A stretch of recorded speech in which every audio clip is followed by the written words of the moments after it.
Good morning, ladies and gentlemen. This is Rick Schissler, your host for the Weekly Business Hour. I'm a Silver Fox advisor and also the founder of OneBestConsult.com. Well, welcome back. We're beginning a new year here on the show. We've been off for a few weeks for the holidays, and I hope that you and your family enjoyed a great holiday and your business did as well.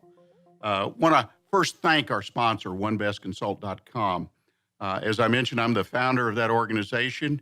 Basically, it revolves around a website. That's the number one, bestconsult.com. I encourage you to visit the site today. We have a community of like-minded small business people. There's information there, connection with all the work that we do with the show, the blog, and other things. And I encourage you to join our community because what we really offer is common sense business advice. And I think sometimes there's a lack of that in the business world. So if you want to join others who are looking for common sense business advice, go to bestconsult.com. I also want to remind you, if you use Facebook, this show is being broadcast live on Facebook right now. Just go to the Weekly Business Hour page and click the button, and you can watch and listen to us on Facebook Live. Also, remind you that during the show, if you have a question, comment about the show, and even after the show, please email me at onebestconsult@gmail.com. I want to hear your comments. I want to help you. If you've got a question about your business even, I have people that send those to me, and I appreciate the opportunity to respond to them. So without further ado, as they say across the great waters, sit back, grab your pad and pencil, and get ready to take notes as we talk about everything business right here on the Weekly Business Hour. Well, we're going to start a new conversation today, a new soup to nuts conversation. We've got a wonderful guest in the studio joining us, and we're going to talk about sales. Mark Miller is an individual that I like to call Mr. Sales because he's been selling and teaching people how to sell, organizing sales groups, sales management training, everything sales for 20 plus years. Mark, I don't want to age you, but it's been a long, long time. Mark Miller, welcome to the show. Thanks, Rick. And you don't have to do anything to age me. Everybody could tell when they see me. Well, I understand that, and we're all reaching that point where it shows a little bit here or there.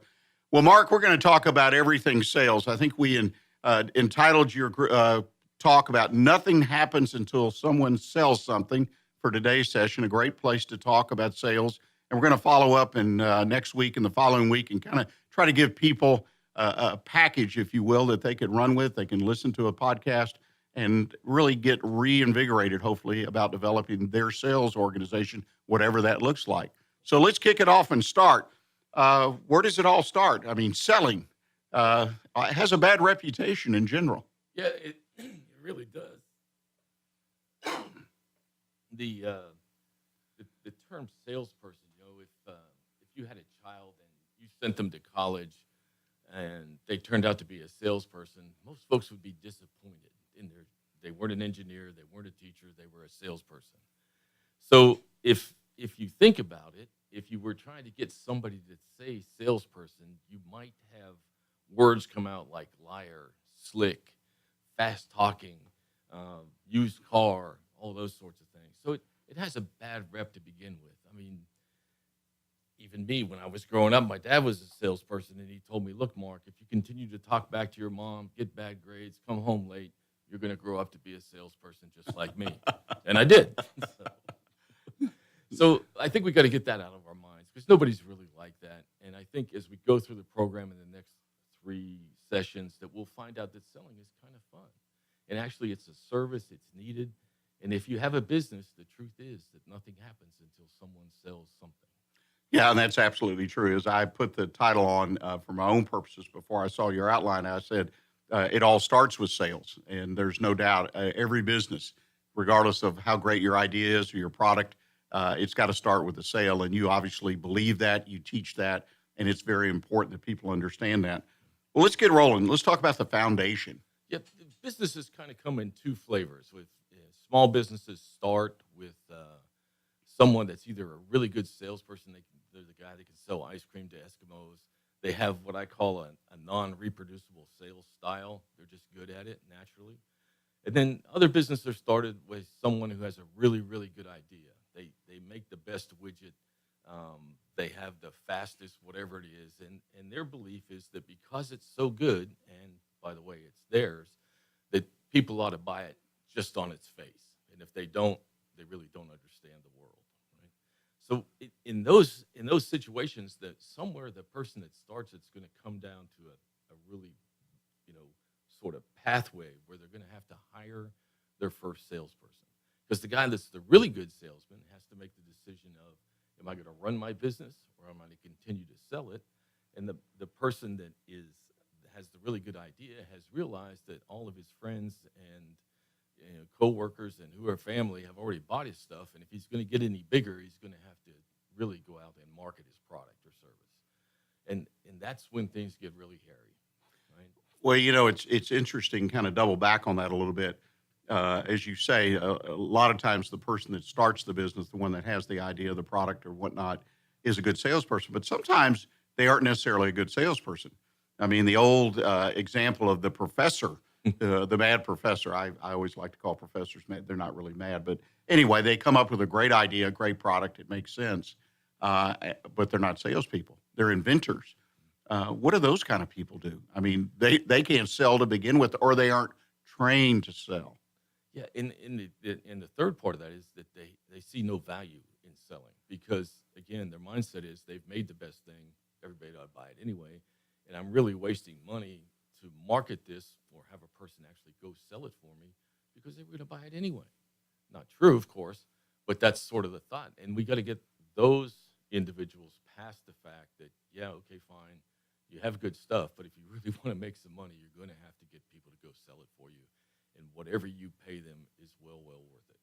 So the idea really is that depending on where I have a vision for my business, personally, I'm very big on vision with my clients about where do you see the business going. Mhm. If you really, really want to sell your products and build a business, you've got to either sell it yourself when you start, or you've got to bring somebody on board who is good at it and who can work with you to sell that product. You have a choice, kind of an A or B, isn't it? It really is. It's A or B, and it's kind of go big or go home, because the sad part is if the inventor person, as you call them, doesn't make that decision, they don't survive. Right. And that's not where we want to No, take anybody. no, that's right.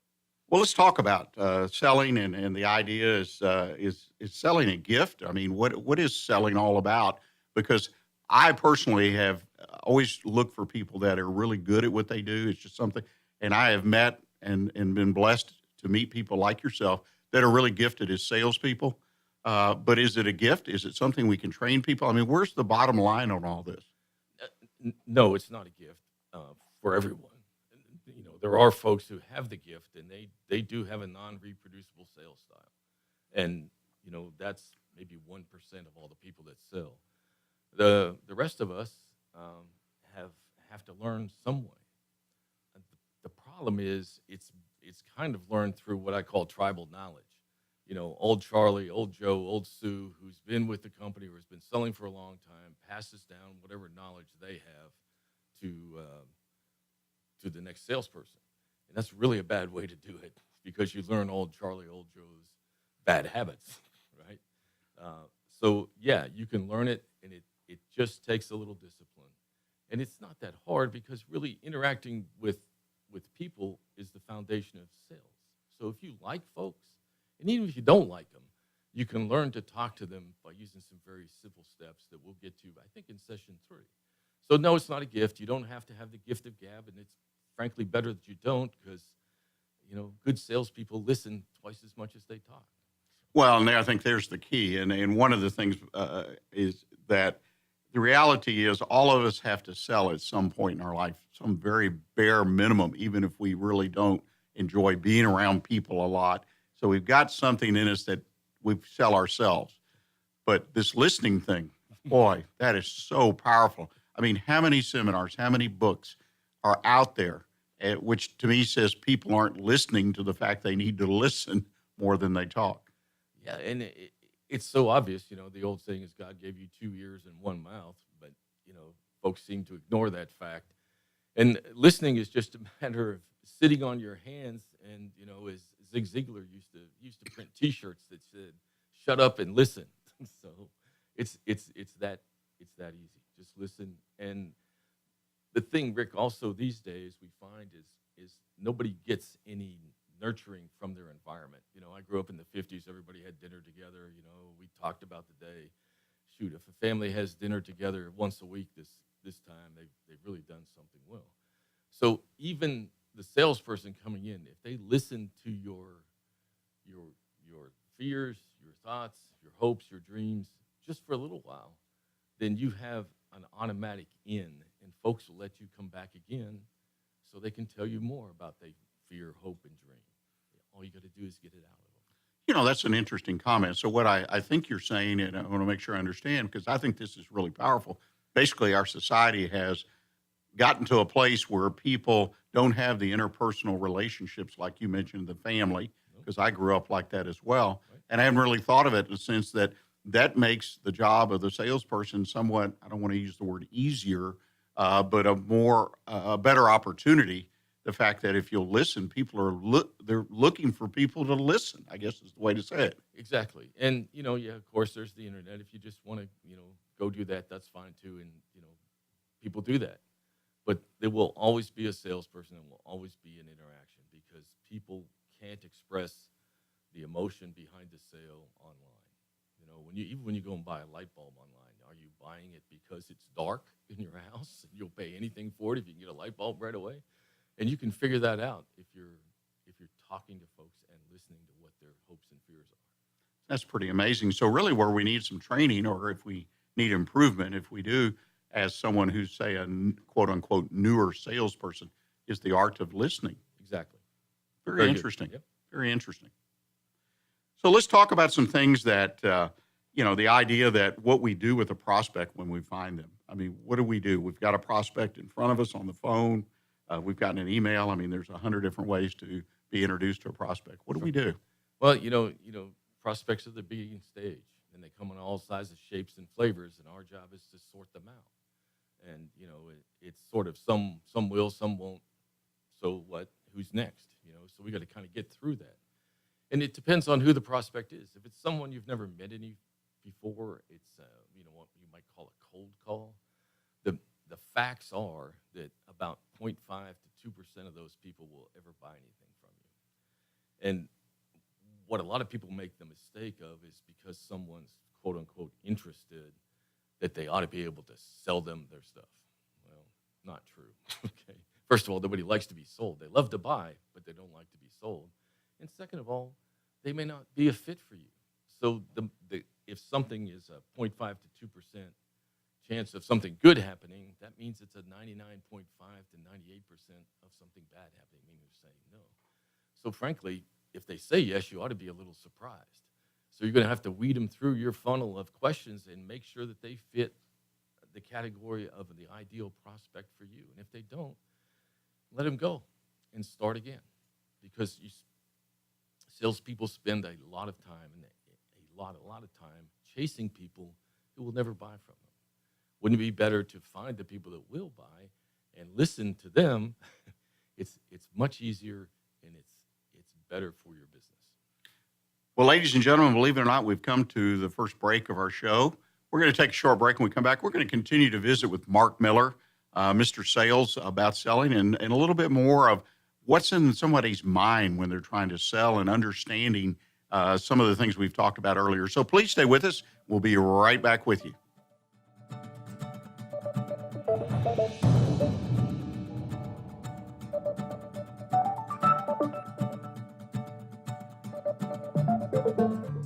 Lone Star Community Radio is looking for those who are interested in hosting their own talk show. With monthly and weekly slots available on Conroe's FM 104.5, 106.1, and on irlonestar.com.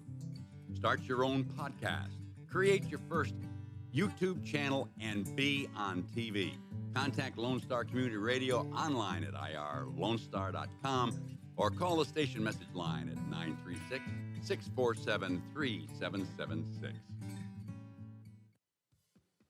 From the beginning, the main purpose of the Cooperative Extension Service has been to change human behavior by teaching people how to apply the results of scientific research. By utilizing a holistic, multi-level approach, Extension family and community health programs encourage health and well-being for everyone. Addressing values, concerns, and needs with reliable science-based information, Extension programs help people lead healthier lives. We are Texas A&M AgriLife Extension, helping Texans make their lives better.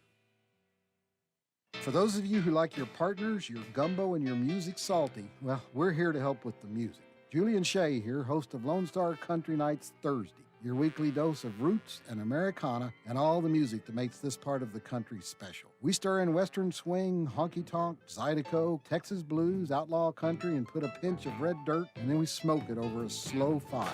Then listen to the results Thursday nights on Conroe's 104.5 and 106.1 and worldwide at irlonestar.com.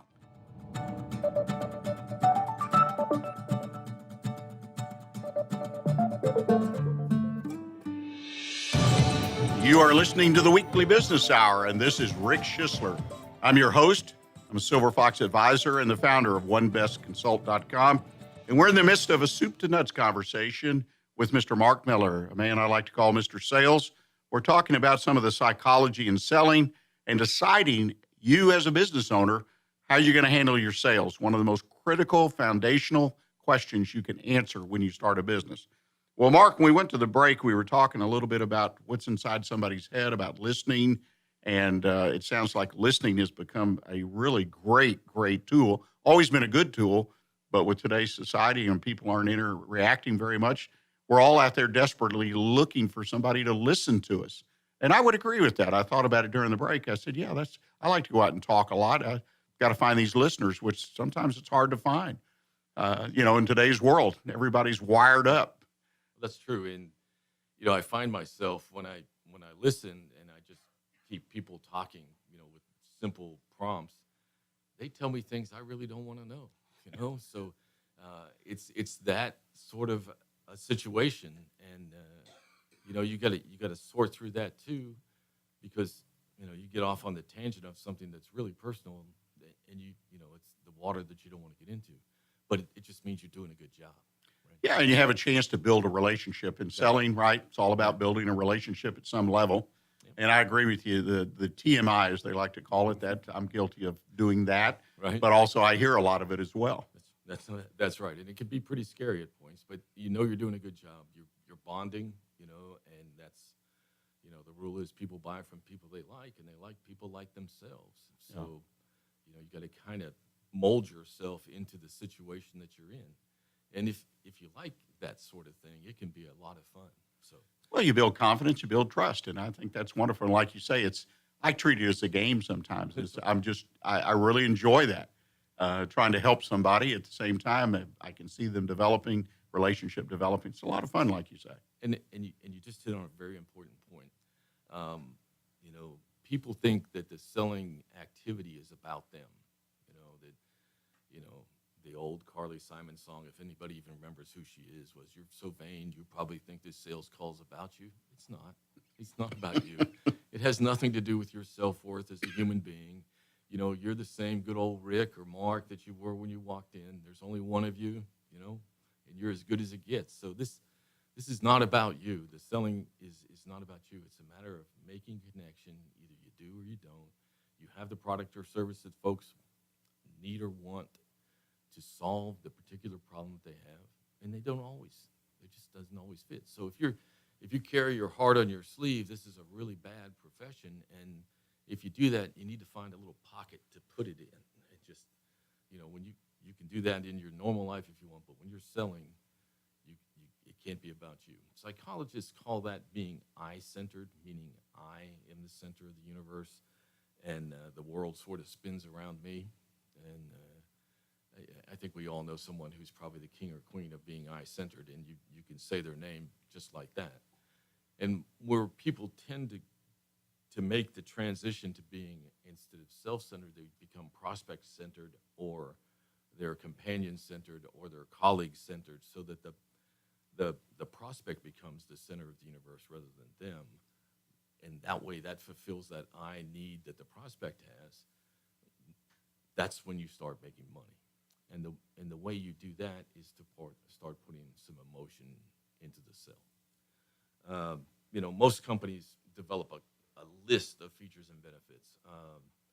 I spent a lot of time with Emerson Electric, big company. Our sales meetings, we would go for a week, and the product managers would come out with a list of each product's, features and benefits, features and benefits, features and benefits. For a week, we got pounded in with features and benefits, features and benefits. And it's sort of like that business guy that has the really good idea. It's so good. There's so many features and benefits for our product or service. If our prospects don't buy them, they're just stupid. They don't belong on the earth. We should laser them off and move on. And the features and benefits of a product or service are actually about the business. They're not about the prospect. They could give a rip about them, to be frank. And if in fact you were a purchasing person and you had people that were selling you office furniture, internet supplies, maintenance contracts, it would all be some version of, hey, we've been in business a long time. We have a good reputation. No one says I have a bad reputation. Right? We have a good reputation. We have quality service. You can call us anytime. Yeah, well, fine. Nobody's there to answer the phone, but you can call them. There's all those things, and they all sound the same. If you've worked for more than one company, if you really think about it, the features and benefits become universal. It's easy to use. Our button's bigger to push than their button, or our buttons light up, or so does everyone else's. There's something about their button that's just as good as yours. Well, you make an excellent point, and I think one takeaway I have on that, and send a message to our small business listeners. Really? Mark's talking about Emerson Electric, huge multi-billion-dollar company, and they're making some of these mistakes. So the fact that you're a small company, you the owner, maybe a handful of employees, maybe one or two salespeople, whatever, there's a lot of hope, because you can take the things we're talking about today and going to talk about the next couple shows, and you can build a sales force as powerful easily as any large company around you. So keep that in mind. The big companies aren't paying attention in some cases. Some do, some don't. But everybody needs to pay attention to the listening and some of the other things we're going to talk about. Yeah, and, in the interest of full disclosure, I made a lot of money doing it that way, and so you can be successful doing it that way. It's just a lot harder. And, as I've gotten older, I would rather be as successful while working as hard and work a little smarter. And if you can make that transition, I began to make it because, I'm a chemist by training. I sold chemical analyzers. I had everything but the PhD in chemistry, and I would tell people how to do stuff when I got there. And that lasted about 6 months, and I hadn't sold anything. And it occurred to me that if I started asking them questions and have them tell me what I already knew, that might be a better thing to do. And it was, and then that launched off the successful career. But a lot of folks don't learn that lesson. Yeah, and I find hope in that, an Yeah. opportunity for our listeners and anybody. Right. So- And I think if there's somebody sitting out there going, oh, my gosh, it's a new year. What am I going to do? Last year wasn't so good. This is the time to make the change. Take it from being about you and your business to being about the prospect and their concerns. And you'll see it's not hard to do, and you'll see the results almost immediately. So let's talk about that. We have to get away from features and benefits, and now we have to figure out why folks might buy someone's product or service. When I go in to consult with companies, the first question I ask them is, why do they buy your stuff? And Rick, the truth is no one knows. They'll say something like, oh, that's because we have good service. I said, well, what else? Okay, because everybody has some sort of good service. We've been in business a long time. We have a good reputation. Maybe. I don't think so, but maybe. The truth is that there's some deep down emotion, whether you're selling air conditioner repairs, office furniture, chemical analyzers. There's some personal emotion that you're satisfying, right? And you've got to figure out what that is. And so we get people to say, hey, I deal with people who are worried about their business. It didn't do so well last year, and they need to do something different. Or I deal with people who are scared because their business did so well last year, they're not sure they know what to do. Both of those things happen every year. My phone rings the most between Christmas and New Year's. I don't get a lot of inbound calls because selling is like driving. Everybody always thinks they know how, and you've been on 45, so that's not true. So I get the most calls there because someone is sitting and looking at numbers saying, oh my goodness, this was awful. The economy is really good, but I'm not doing so good. Or someone else is looking at the numbers and saying, wow, we had a record year. How am I going to keep that up for next year? Or what do I do with it? How do I put those revenues to work? Do I buy a competitor? Do I expand my business? All those things come through. So that the driving two emotions here are both fear of not doing well and a fear of doing too well. So that's what you have to find is what are they afraid of, maybe? That might be it. Or what are they worried about? Because worried fear, or all small business people have some level of worry and fear. And if they tell you they don't, you haven't found the right question to ask. Well, there's no doubt about that. I mean, as you say, in small business, a lot of us that have been in small business, we feel like we go to sleep at night and we dream about our concerns, or we don't go to sleep, right? Yeah. And so there's always a level of fear there.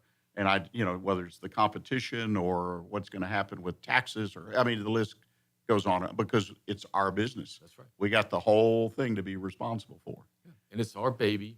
And business owners, let me just tell you, nobody loves your baby more than you, whether it's your child or your business. So if you expect your employees to work, 24/7 and worry about your business like you, they're not going to. That doesn't make them bad employees. You just have to encourage them and find out what they're afraid of so that they will. Right? Well, it all makes a lot of sense. Mark, we're about to run out of time. I've got about 30 seconds left today. Can you kind of close up this session? And most importantly, tell us about what we're going to talk about next time. Okay. Yeah, I think what we learned today is you got to take yourself out of the center, put your prospect in the middle, hunt for the emotion that you're satisfying. And there are lots of those, and maybe we can start with that and recap that next time. But next week, we're going to learn about managing a sales team. Most people don't understand salespeople. They have no idea how to manage them. Their directive is they put them on and say, hey, you look good in your sport coat or your whatever the female equivalent of sport coat is, I don't know, but you look good, you talk good, now go sell something. And, that's the recipe for success, or for disaster. So let's see if we could make it success by learning how to manage a sales team. Yeah, and I want to make sure people understand a sales team is if you have one salesperson, you've got a team. That's right. So it's good to learn these things in the beginning as you build your business so you can build that great sales team that will lead, because revenue leads a company. Right. Well, Mark, I appreciate you coming in today. Ladies and gentlemen, I hope you'll stick around for the second half of the show. First, we're going to recap today's show and conversation with Mark and talk about start building your sales structure. And then I'm going to talk about in our Did You Know segment, does a new year really make a difference for your business? And then finally, my one best consult tip of the week. How can I avoid hiring the wrong mentor for me and my business? So please stick around. We'll be right back with you after a few commercials, and we'll be seeing you on the downside.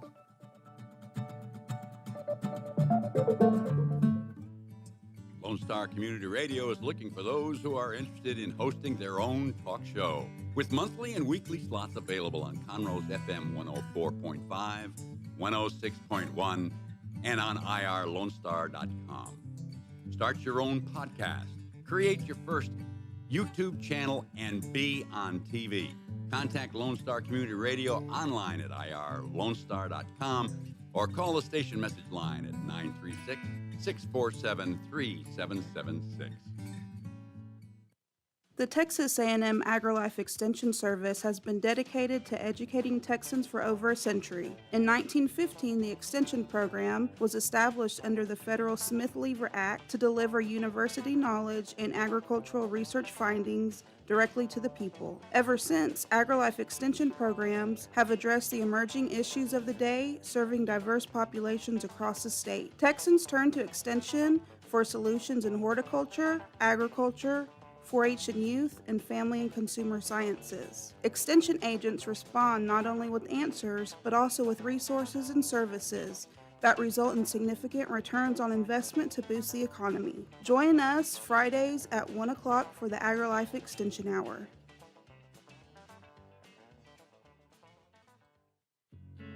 Did you know there are more than 790 abused and neglected children currently in foster care in Montgomery County? Will you help make a difference? I'm Allie Stevens with Casa Child Advocates of Montgomery County. We train and support volunteers to be the voice of children in the foster care system. Kids removed from their home because of abuse and neglect, and we need volunteers just like you to advocate for these children. To learn more about becoming an advocate, please visit CasaSpeaksForKids.com. That's CasaSpeaksForKids.com. Listen in Mondays at noon to hear Conroe news from local nonprofits, businesses, upcoming events, Conroe Park events, news stories, and information that matters to you with your host, Margie Taylor of Taylorized PR. For more information about being a guest, visit irlonestar.com/Conroe Culture.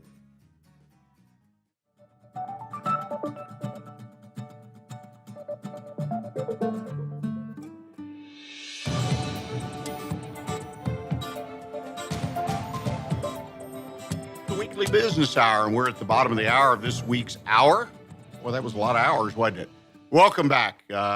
Reminder that you can find a podcast. Don't forget, if you're a new listener to the show, there's a podcast of every show recording. It appears on Wednesday each week following the show. It's posted in a variety of places on the One Best Consult website, here on the irlonestar.com website under the Weekly Business Hour page, Facebook, YouTube, all under the Weekly Business Hour, and a number of other social media sites. So if you missed part of the first part of the show, or if you want to re-listen, feel free to listen to our podcast. And again, I want to thank our show sponsor, OneBestConsult.com, where you can find common sense business advice. I encourage you, visit our website. That's the number one, bestconsult.com. Well, let's talk about a little bit what we heard today about sales. The first thing, and I guess I mentioned it, and it's something I get kind of passionate and excited about, is it doesn't matter where you are in development of your sales structure. It is a very straightforward, and I hesitate to use the word simple, but it is a very straightforward proposition on building your sales and your sales force, whether the sales force is you as the business owner, or you've hired your first salesperson, or you're on your 5th or 10th salesperson, and you even have a sales manager. These are straightforward, discipline type of structures to be built. And anyone, and you heard Mark Miller, our guest, talk about working at Emerson Electric and how they didn't even get some of the things, they being a big multi-billion-dollar corporation, they were teaching, benefits and features to their sales force, taking a week and putting a bunch of salespeople. I'm sure the cost of that in a room and teaching them all about the product and telling them, more importantly, to sell that kind of benefits and feature approach. And that really is not the easiest way. As Mark says, it'll work, but the easiest way is one thing, simple: listen to your prospect. Listening today takes place in a lot of different ways. On the internet, you look for comments. To me, that's one of the biggest things you can do on your website if you're selling on the web or you're just using it as a referral location to your business, is to solicit comments from people. I mean, to me, to get a comment from an individual about this show, about what we're doing, have a question about the show, that's worth its weight in gold, because I want to hear what people are thinking about what we're doing. And if we need to adjust, then we adjust. But comments are so important. So I think it's important that you're out there listening. And when you get in front of a prospect, whether it's over the phone, in person, or even in an email, it's all about listening to what their needs are. It's not about you. And if anybody's still standing out there that thinks selling's all about you, good luck, because selling, like everything else, is getting more and more competitive. There's no doubt the web is a competitor, and people are buying, just going on and placing orders. Yes, the content, the text of the website has to sell them. We all should be familiar with the rules of that road as far as how to build a website, what kind of information to provide, and so on and so forth. But the idea is that when I get a chance to talk to a prospect, particularly, I need to be prepared. I need to know what to do. And again, it's not that difficult. I've had clients that I've worked with over the past years, people who have started businesses, small businesses, had a handful of employees, primarily geared to the administration and also the building or delivering of their product or service. And they themselves were the primary salesperson. They were also the customer service person, which is another story for another day. But they themselves not necessarily had a sales background. And some of my clients worked real hard to understand and get into that sales state of mind, if you will. And they were so much more successful in developing revenue than the ones, generally speaking, who didn't take the time or make any effort to become sales-minded and to gear themselves. And so my encouragement to you is based on my experience, as well as listening to people like Mark Miller over the years and reading about sales, It's straightforward. It's fairly simple in that it's not a complicated process. And it's one that, as Mark said in the beginning of his comments, is anyone can learn how to be a salesperson. Doesn't mean that that you're going to be the greatest salesperson, because some people just seem to sort of have that knack. I've met several of them in my life. But the reality is that we can sell and increase our revenue and our business if we put our mind to it. Well, ladies and gentlemen, we're going to take a really short break this time, and I'm going to come back and in our Did You Know segment that I like to do each week, I'm going to talk about, does a new year really make a difference to your business? So please stay with us. We'll be right back with you. Did you know that there are over 153 million orphans in the world today? The sad reality is 99% of those kids will likely never be adopted. Core Love is an organization right here in Conroe that takes care of orphan children in Haiti, Honduras, and India. We bring the love of Jesus by providing their 6 basic needs of clean water, proper food, healthcare, education, job skills, and a loving home. Visit corelove.org, that's CORELUV.org. Will you help defend the orphan? Don't miss Lone Star Community Radio on TV and YouTube. Our talk show and music shows are featured on Our City TV, Suddenlink Channel 12, and have their own YouTube channel. Make sure to subscribe to keep up with posted shows and comment on them below the video. Does volunteering at a nonprofit horse sanctuary sound wonderful? Or are you a veteran or a veteran spouse and think trying a peer group session through a local Horses and Heroes equine program might be worth trying? Henry's Home Horse and Human Sanctuary, located in Grand Central Park by appointment only, is home to a growing number of rescued and donated horses. Visit our website at henryshomehorsesanctuary.org or check out our Facebook at Henry's Home Horse and Human Sanctuary for more information. Hey, Montgomery County and online listeners. Thank you so very much for checking out Jazzy Vibes with Soul. What? You haven't done so yet? Well, you've got to tune in. Hi, I am the host of Jazzy Vibes with Soul, Miss CeCe Holmes, and I invite you to check us out every Friday and Saturday from 7 until 9 p.m., where you will get the best in old school R&B and, of course, a little smooth jazz to make it jazzy. So tune in. That's right, tune in every Friday and Saturday right here on Conroe's 104.5 and 106.1 FM, or worldwide at irlongstar.com.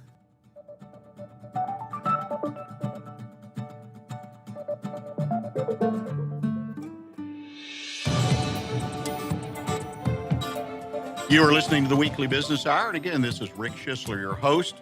I want to thank you for listening to the show. And we're at our point where we do our Did You Know segment. Did you know? Does a new year really make a difference to your business? I want to ask you to ask yourself that question just for a moment here. Does a new year really make a difference to your business? Now you say, okay, what's he talking about today? Well, we started a new year. We're in January 2019. And a lot of businesses, a lot of individuals, they make resolutions, they start anew, they generate some excitement in their business, talk about a new year, because typically it's a new year accounting-wise. So the business sort of starts over. Revenues for last year have been booked. So we're starting out. We set our new revenue levels. Hopefully we did a budget. And the question I'm really asking you is, does this really make a difference in your business? And I think what I'm really getting at is not in your particular business, the product or service you sell, but do you try to make a difference with the new year? And what I'm doing is kind of circling back on my concept, one of the concepts I teach my clients and I'm a big believer in, and that's celebration of the business. And so that's the first thing I want to touch on real quickly. Celebrate the new year. I encourage you to do that. Make a difference in the new year. Celebrate it with your people. All your people, whether it be administrative, production, service, or your salespeople. Celebrate, hey, we had a good year last year, whatever it is, and let's talk about this year. Encourage them. And it's not just a soapbox speech, but you might even throw a little party, whatever. After hours, it can be something simple. Everybody shares a soft drink, doesn't have to be a hard beverage, whatever. But celebrate and let people know, one, you appreciate them. Let your employees, and you may do that every day, and that's cool because we should do that. But let them know you appreciate the hard work they did last year. Because the reality is a lot of individuals, the vast majority of individuals, look at the new year as an opportunity as an individual to kind of start over, to kind of have a clean slate. So why not buy into that feeling and talk about that in regard to your business? We're going to have a great year this year. That kind of expression, I think, goes a long, long way. And again, as I talk about when I talk about celebration, let it spill over some way, somehow, to clients, customers, and vendors. Find a way to do it. Find a way to thank your clients, customers, and vendors for the business last year and thank them that they will be with you in the coming year. All kinds of ways to do that. Second thing I want to talk on real quickly is, have you made any changes the first of the year? A lot of businesses change things at the beginning of the year. They use that as a point. Be sure if you've made changes in your business, and it could be raised prices. I mean, used to be a common thing, not so common anymore, but price increases always were the first of the year. You may have changed a process or procedure. If you've done those kind of things, be sure you've communicated them well to everyone involved. So that means your employees, that means your customers, typically, your vendors, whoever's affected by those changes. Make sure they know that there's been a change, the reason for the change, and hopefully it's always for improvement of that relationship with the business, whether it's a change with employees or a change with a vendor or a change with a customer. It has to be couched in a way, hopefully, that it's an improvement for the business. Now, I recognize occasionally things interfere with our business, and I use that word interference in a very broad sense. Taxes from the government, for an example, go up, so we have to make a change in our business. Sometimes with health insurance, over the last 20, 30 years, we have to reduce a benefit. We have to make a change. Put a little spin on it. Be sure you communicate it. Try to get that buy-in that you need, even if it's something that carries a little bit of a negative connotation. And finally, ask yourself, is your business caught in a repeat cycle? Okay? New year done, over repeat. New year done, over repeat. In other words, you just keep going year to year, head down, grinding. Sales are going up, company's growing. Maybe the sales aren't going up, but you're just repeating the same old, may I say, mistakes or the same old routine. Don't let that become your business. Even though your products may be fairly generic, your customers look to you because you're always there, you deliver on time, the quality's there, all these things. You do answer the phone when they have a question. But the reality is, don't get caught in the repeat cycle, as I call it. Make sure your business is out in front of your competition by telling people, hey, the new year's a new year and a new opportunity to build a better, stronger relationship with your clients. We're going to take our final break of the day. And when we come back, I'm going to offer you my one best consult tip of the week, entitled, How Can I Avoid Hiring the Wrong Mentor for Me and My Business? I believe every business needs a mentor. Every business owner needs a mentor, advisor. So I'll offer you some points about how to avoid hiring the wrong mentor. Please stay with us, and we'll be right back with you.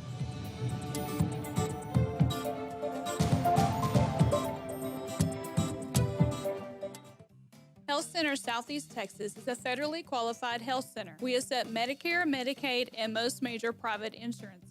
For our self-pay patients, we have a sliding scale discount program available. Our health centers have qualified providers and staff striving every day to provide the best quality of care to our patients. Services offered are family medicine, behavioral health services, telepsychiatry, and pediatrics. We have 4 area locations. Look at the Health Center Southeast Texas online at hcset.com.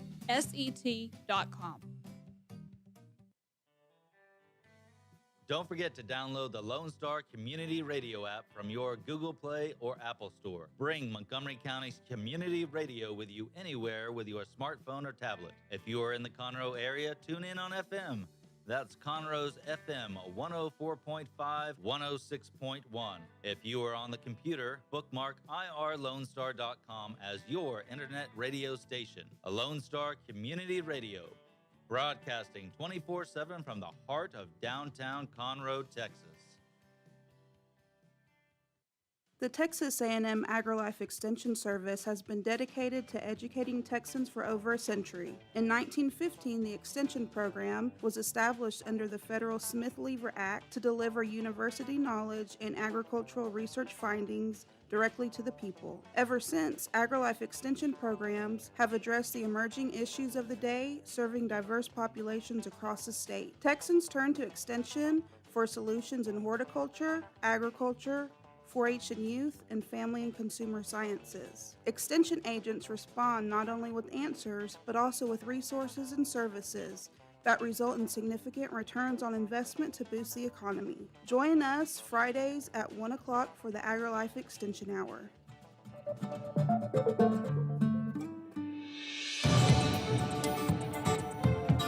You're listening to the Weekly Business Hour, and this is Rick Schissler, your host. This is the part of the show where I like to offer my tip of the week, one best consult tip of the week. And before we get to that, I want to remind you that you too, as a business person, particularly if you're here in the Montgomery County area, can be a sponsor of the Weekly Business Hour. It's a very simple process. All you need to do is drop me an email at rick@irlonestar.com. That's rick@irlonestar.com. Or you can send it to my onebestconsult@gmail.com. And I will get you some information. I would appreciate the opportunity to represent your business on the air, make you part of the show. So if you feel your business could use a little punch, then please reach out to us. We're a great place to advertise, very, very cost effective. Well, how can I not make the wrong decision when I engage a mentor for myself and for my business? I wrote a blog recently about this topic in general, because I was motivated by an article I came across in my reading, which was entitled 10 Reasons to Avoid Executive Leadership Coaches Like the Plague.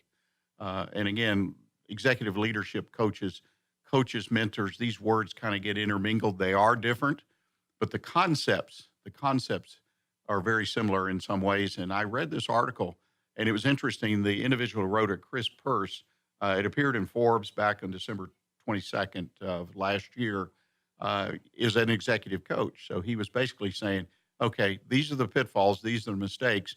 And I started thinking about that. And as you know, if you've listened to this show at all, or you've read any of my blogs or any of the other things I write, or the tips, the video tips I offer, from time to time I talk about mentorship. And that's really what I do day to day. I mentor or advise small businesses. I work directly with the small business owner or owners, sometimes with their employees, and get a real sense of the importance or the value of a mentor.